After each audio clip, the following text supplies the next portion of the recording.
Okay, so this video, I'm going to be going over a marketing strategy for small businesses in 2025.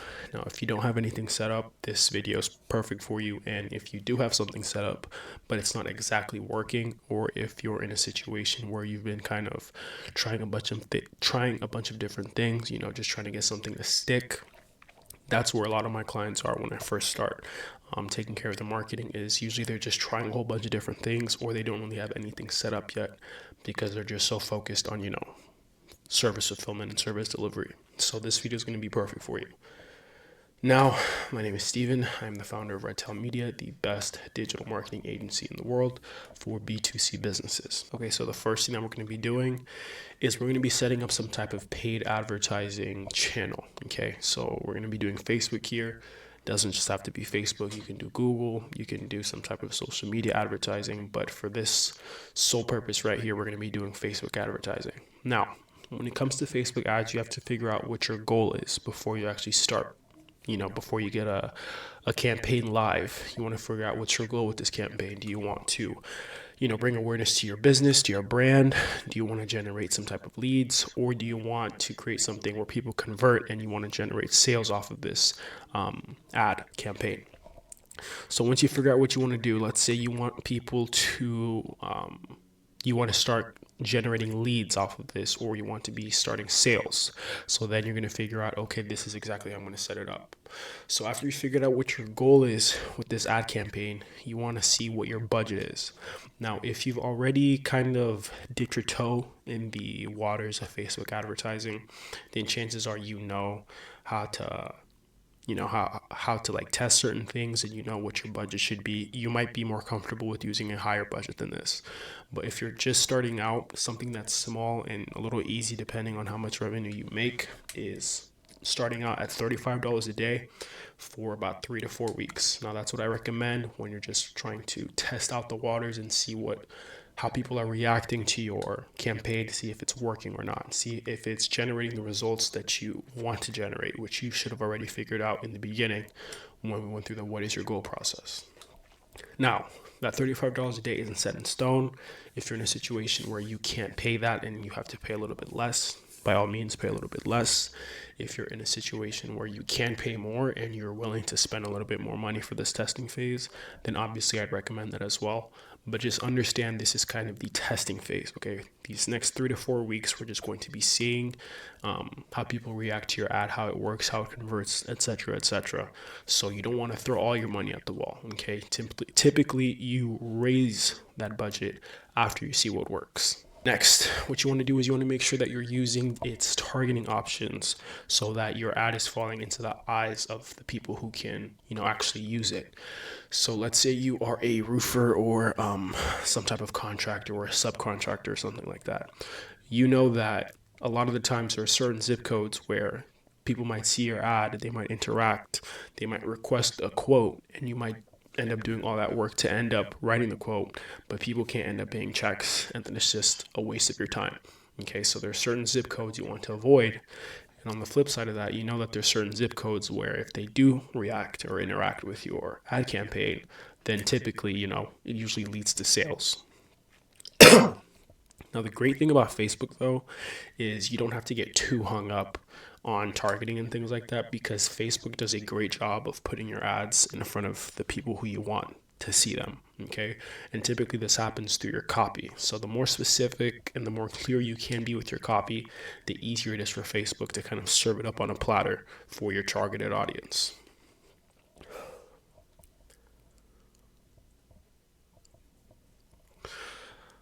So now that we kind of got that side figured out for your ad, now we want to start creating the look of your ad.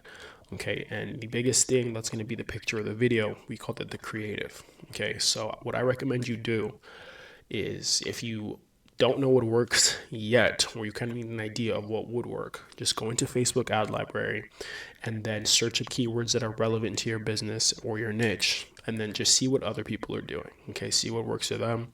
If they're using videos, try videos. If they're using pictures, try using pictures.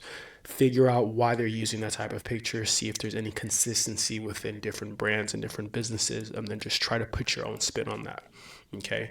And again, I highly recommend that you try using your own videos. You know, if you are, let's say you're a dentistry or something like that, use before and afters of teeth cleanings and things like that. If you're trying to generate leads and you're trying to generate sales off of teeth cleaning, show before and afters. Maybe show videos of you actually cleaning the people's teeth and how it looks after it's finished. Those types of things convert very, very well. Now, after you've got your creative figured out, what you want to do is figure out your copy. Okay.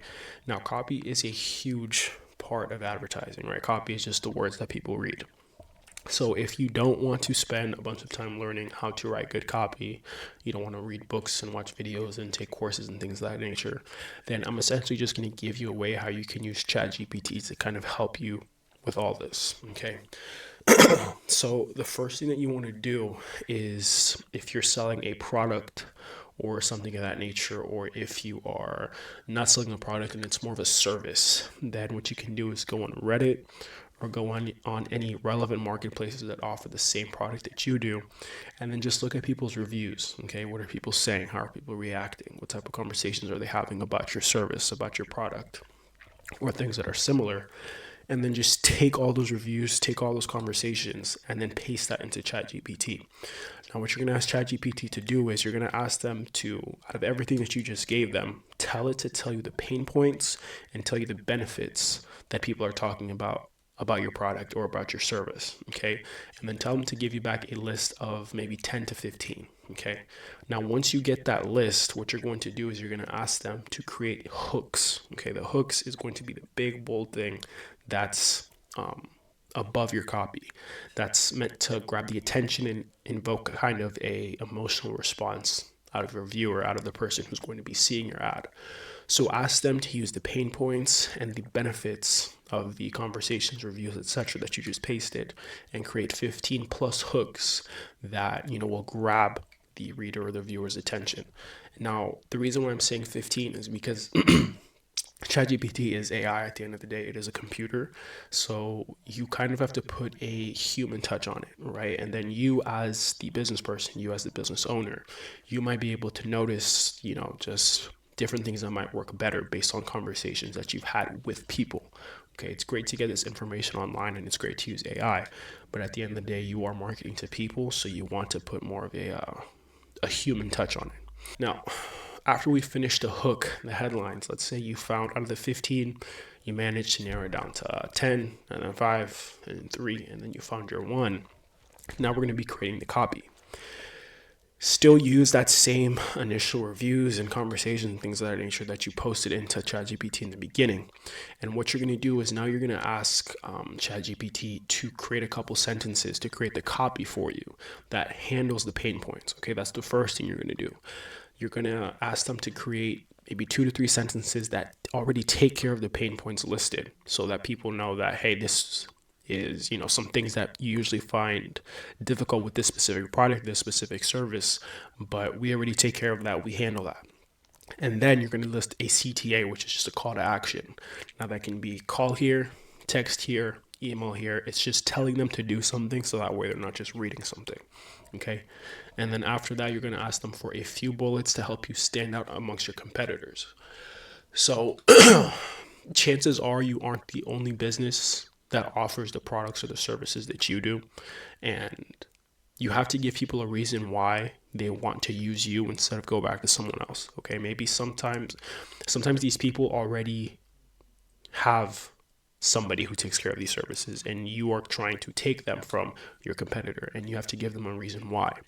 So not only are you going to ask ChatGPT for this, but you also have to just sit there and think, what makes you different from the people across the street? You know, what gives you the right to say that you're better than the roofers that are a few miles away, that they've been using for X amount of time, okay, that their friends have been using for X amount of time. So figure that out, and then you're going to have great copy. And then again, you're going to leave another CTA just to remind them, hey, call this, text this, visit this, etc. Now you're going to need minimum 10 examples of this, just because of what I mentioned in the last slide. where ChatGPT isn't always going to be perfect, and you want to figure out how to put a human touch onto it.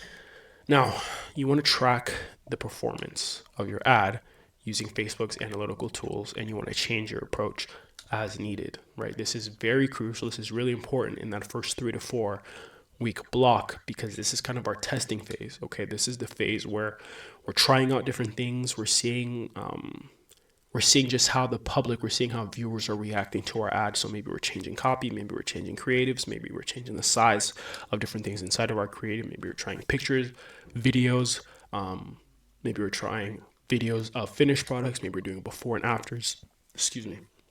There's a large amount of different things that we're trying out, and sometimes it's not a large amount. Sometimes you're just tweaking one thing, and sometimes you're tweaking another. Maybe you're just tweaking a different word. Excuse me. Maybe you're just changing a word in your copy, or a word in your headline, or an exclamation point, and things of that nature. But it's very important that throughout this entire process of you tweaking different things and changing things, that you aren't emotional, right? You're not changing things because you don't like it, right? You're not keeping things because you really like it. You're changing it because you've looked at the analytics and you're seeing how people are reacting to different things. And then you're able to notice, okay, this obviously isn't working. I'm going to change it. And on the flip side, if people are reacting well to a certain thing, then okay, just because I might personally not really like it that much, or just because in my brain I have something that I feel like might work better, I'm not going to change it because Facebook's telling me, the conversion rates are telling me that, hey, people are actually responding well to this, So it just goes back to the saying, if it ain't broke, don't fix it. So do not be emotional, only make decisions based on data. Now, after we figured out our initial channel, which is paid ads, we're going to need something to retain our customers, right? To entertain our customers, a way to keep them with us, right? With you, a way to make them stick with you guys instead of going to somebody else, or getting bored or forgetting about you after a while of them not using your services or getting any of your products. And the way we're going to be doing that is by email marketing. Right now, I stand by email marketing highly. That's actually how I started marketing, was email marketing. Now, what you want to do is you want to sign up for an ESP. I recommend Klaviyo above all others. But if, for some reason you can't get Klaviyo, that's fine. You can find some pretty decent alternatives, but Klaviyo works perfectly. There are so much different things you can do with segmentations, campaigns, flows, etc. If you can use Klaviyo, use Klaviyo. Now, what you want to do is you want to build a list first, okay? There's no point in trying to send emails if you don't have anybody to send emails to. And the way you do this is by placing or offering an incentive for people to join. Now, I'm sure some of you have been online before. Maybe you went online shopping and then you see this little pop-up that offers you some type of discount, right? Here's 30% off your next order. Here's free shipping if you sign up for our email list, or you just put in your email here, you get it to your email. That's email marketing. That's the thing that they use to get you into their email marketing pipeline, so that they can continue to send you emails over a period of time and make sure that they don't lose your business to a competitor.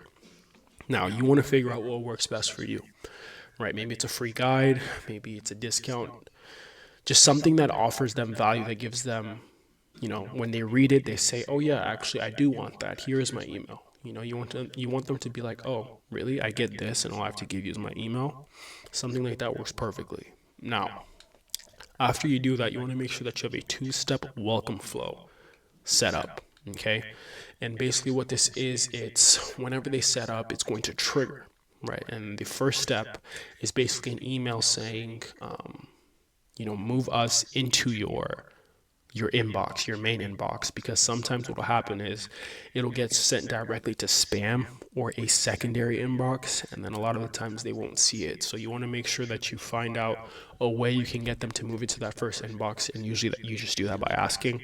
And then you're also gonna send them a way to confirm the email, and that highly reduces the chances that it gets sent to spam, right? Spam is like hell when it comes to email marketing.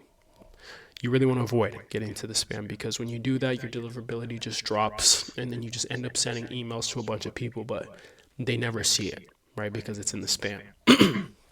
Now, The second email is going to trigger after they confirm, right? You can do it after they confirm, or you can set it up so that it comes in maybe 5 minutes after the first email. But essentially, this is going to be giving them whatever incentive you promised. Okay, so if it's a PDF that offers value, if it's a discount, whatever it is that you offer them in the beginning, that's what the second email is going to have to send them. Okay, you still want to fulfill your promise, because if you don't, people are going to unsubscribe, and getting people to unsubscribe from your email list is just as bad as you ending up in the spam. It actually helps you end up being in the spam.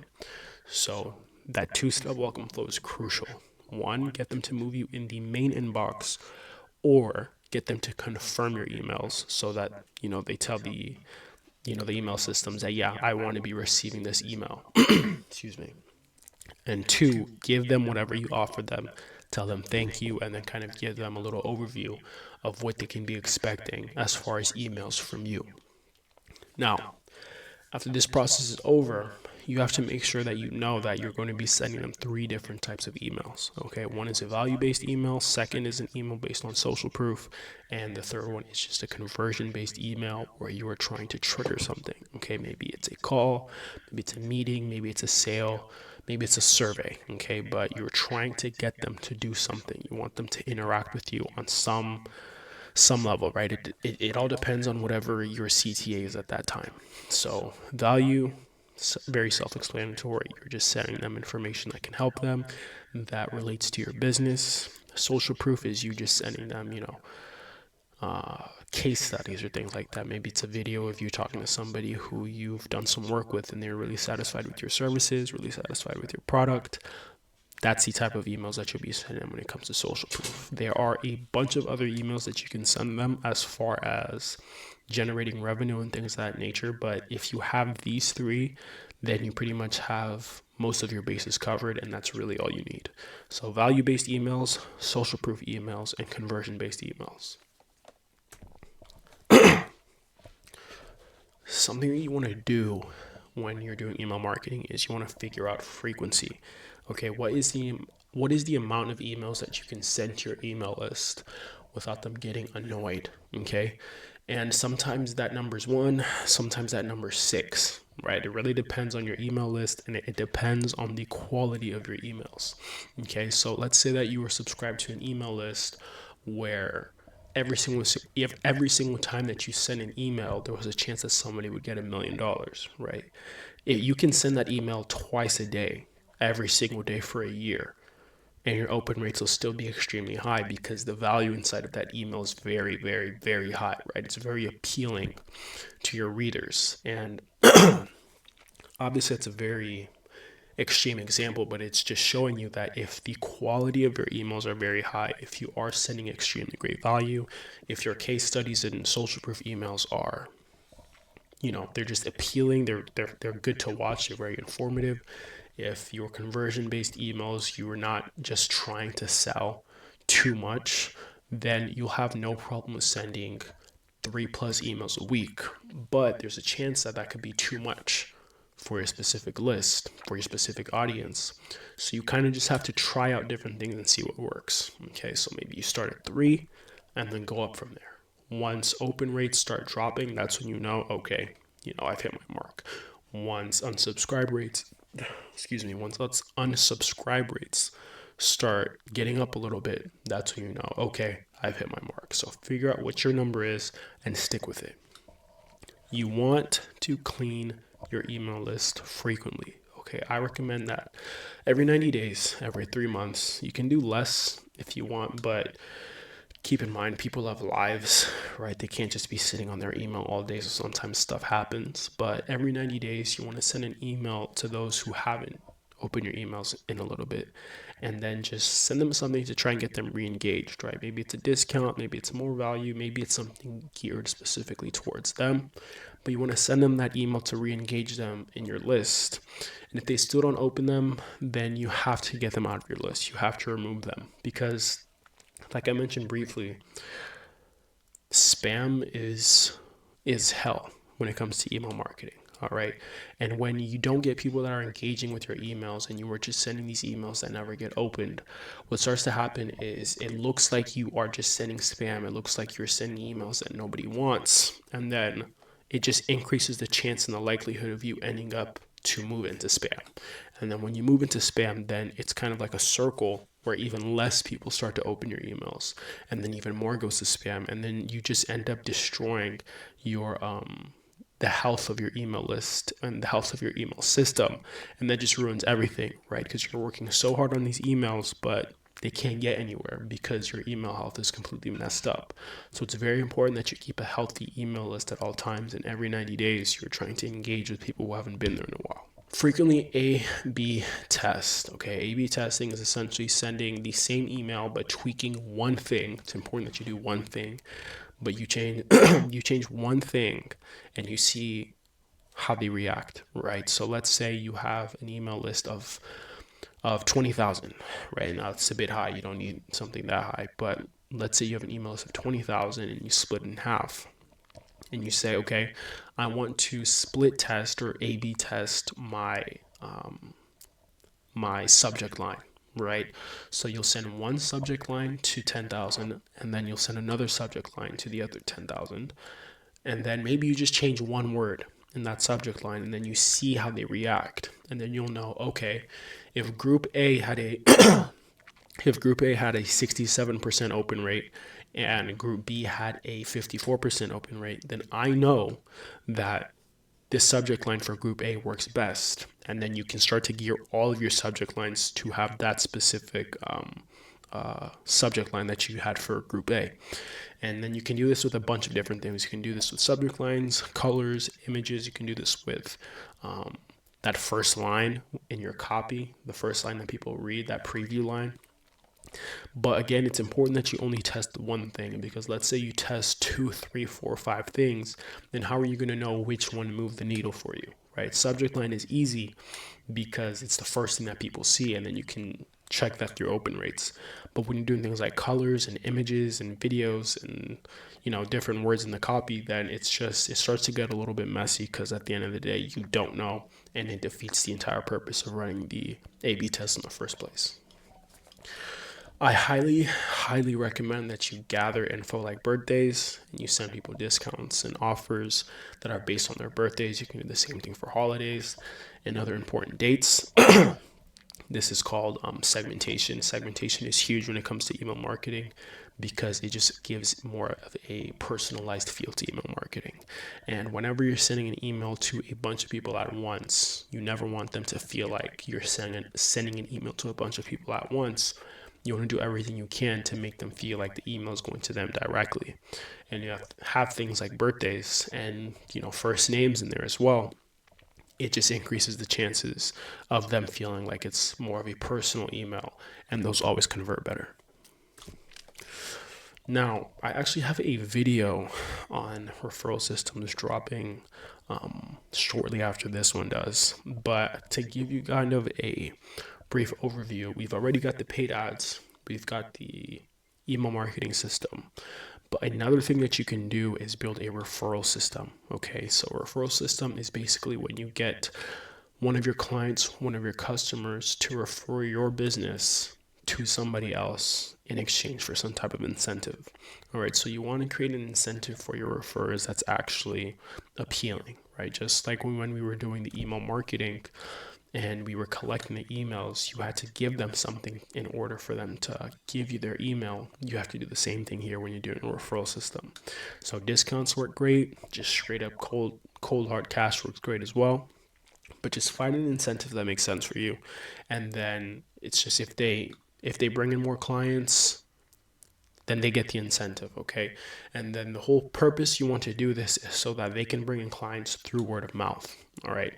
Now, this is a great thing because it allows you to do marketing with a guaranteed return on investment, because you're only giving money or that discount after they've held up their end of the bargain, right? Usually when we do different types of marketing like paid ads, If you remember, I said that there's a little testing phase there, right, to see what works and what doesn't work. But with the referral system, you don't have to do this at all, because if they refer the client, then that's when you pay or give them the discount. If they don't refer the client, well, it's not like you lost any money anyways, because you didn't have to put any money into it, right? They only get the incentive if they're able to hold up their end of the bargain. And it works perfectly, because if they bring in the client, but for whatever reason they don't use your services or your product right away, well, guess what? You can just take their email and then add them to the email list. And through consistent emails and things of that nature, you're going to be able to get them to buy from you just at a later date. Okay. And then you can kind of work out in your referral system if the person who referred them still deserves that incentive or not. But it just depends on you. Now, you can add a discount for the referred client to increase your chances of making the sale. So not only can you give a discount as an incentive for the person who's referring them, but for the person who gets referred, you can also offer them a discount as well, because they were referred, and it just increases the chances of them, just using your services, because one, they got recommended you were recommended to them by somebody that they trust, obviously. And then when they come in, you're now offering them a discount where they can use your trusted and vetted services at a lower price. So to kind of recap this marketing strategy, what you got was a 3-component marketing strategy to not just acquire new customers, but how to retain them and get them to get you more clients without spending any money on the front end. So the first thing we did was paid marketing, right? Paid advertising. That's acquisition. That's finding ways to get new customers, get new eyes onto your business. Email marketing is retention, how to keep those eyes, right? How to keep those people who did use your services and get them to come back and use your services more than once, or at least keep them in your pipeline so that you can get them to buy from you at a later date. And now referrals is going to kind of do both. It's going to help you get new clients, and it's going to improve retention because you're building kind of a closer bond with your referrers, right? They feel like your relationship just increases a little bit because they're helping your business and you're offering them an incentive in exchange. And plus, whenever you are able to get business through word of mouth specifically, it just increases your brand reputation. So this is a solid marketing strategy if A, you're just starting out with your marketing, you don't know where to start, you don't know what to do yet, or B, you're trying to look at some things to refine, you're kind of doing too many things and you just want to find a way to keep it simple. If you're interested in getting all of your marketing taken care of for you by RedTile Media, the best digital marketing agency in the world, feel free to check out our website, see if we'd be a great fit, and book a call.